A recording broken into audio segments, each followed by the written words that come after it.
What's up everyone, it's Friday again. If you're new here to this channel, I am a video storyteller and a filmmaking educator. But today is a little bit different. There's a particular day coming that many people confuse for another day, and that is Cinco de Mayo. No, it is not Mexican Independence Day. I'm going to explain that to you after this.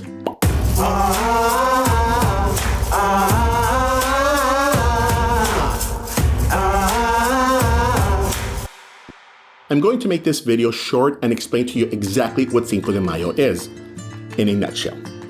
Why? Because it's important to me. I am of Mexican descent, in case you haven't noticed. No, it's not Mexican Independence Day. That is the 16th of September, or el 16 de septiembre. For starters, Cinco is not really celebrated in Mexico. It's celebrated here in the States, normally in the big cities with large Mexican-American populations.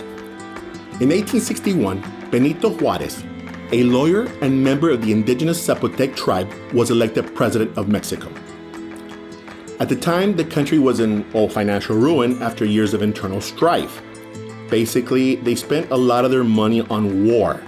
They got their independence in the 20s, and then shortly after was the Civil War, but the new president was forced to default on debt payments to European governments. In response, France, Britain, and Spain sent naval forces to Veracruz, Mexico, demanding repayment. Now, Britain and Spain negotiated with Mexico to withdraw their forces, or withdrew their forces. France, however, ruled by Napoleon III, decided to use the opportunity to carve an empire out of Mexican territory. Now, certain that success would come swiftly, 6,000 French troops, and I might butcher this, but under General Charles Latreille de Lorenzes, set out to attack Puebla de Los Angeles, a small town in east central Mexico. Now, Juarez rounded up a ragtag force of only 2,000 but loyal men. Many of them were either indigenous Mexicans or of mixed ancestry, and sent them to Puebla. Although outnumbered 3-1, the Mexican army went head-to-head with the French army on May the 5th of 1862. Needless to say, the tiny Mexican group was victorious on that scorching day.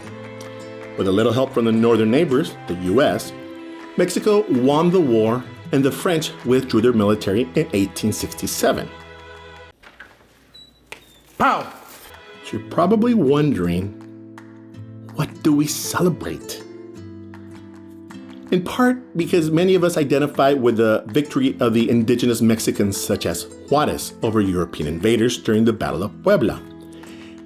Basically, we celebrate on that day the victory of that battle and the cajones of the Mexican forces. So there you go. That is the Cinco de Mayo history in a nutshell. So when you go out today and you celebrate Cinco de Mayo, now you know what you're celebrating. It's not just a drinking day. Or it could be just a drinking day to some of you guys, and that's okay. So be careful out there. If you do go out, don't drink too much. If you do, then you do. But more than anything, stay creative, guys.